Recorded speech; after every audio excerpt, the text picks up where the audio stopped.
Amen. Haleluya. Amen. Haleluya. Amen. Nitwa Amizero Jiji. Tugiye kwigana amagambo avuga ngo umwami wari ibyatsi. Habayeho umugabo wari munini kandi muremure cyane witwaga Nebukadineza.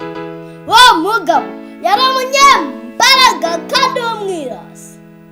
Yari umwami ukomeye cyane wa Babuloni kandi yategekaga ibihugu byinshi.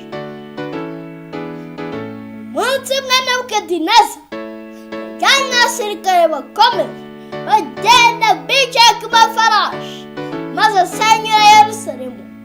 Afata abantu baho n'abana b'abahungu arabatwara kugira ngo abasaba bakazibe. Ikindi gihe ubwo yari ari gutembera mu mujyi yishyira hejuru cyane asuzugura Imana. Aravuga dore umurwa munini nubatse kubera imbaraga zanjye. Kandi Imana iramuhana kuko aticishije bugufi. Maze rero akajya mu ishyamba akajya arisha ibyatsi nk'inyamaswa, ndetse bwakwira akihisha mu myobo no mu bihuru kugira ngo inyamaswa zitamubona zikamwica. Marayika w'Imana akamurinda ku manywa na nijoro izo nyamaswa ntizimwice.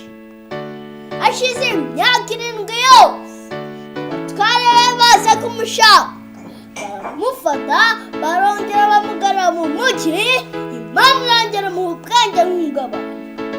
Uhereye icyo gihe yabwiye abantu bose ko Imana yo mu ijuru iruta abami bose bo mu isi.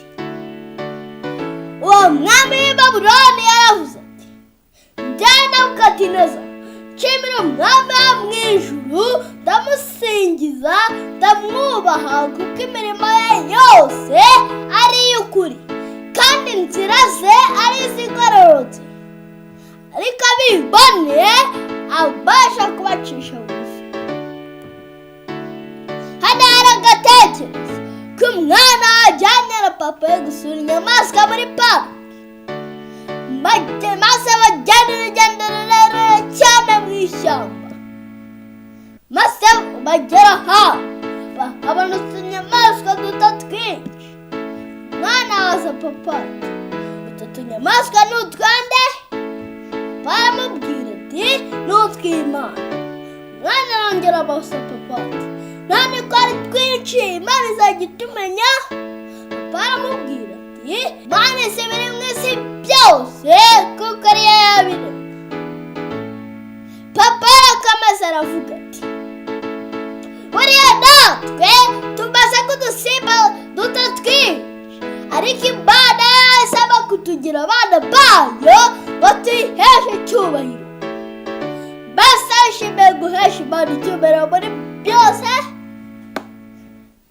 Shyira ikiganza hejuru maze dusenge.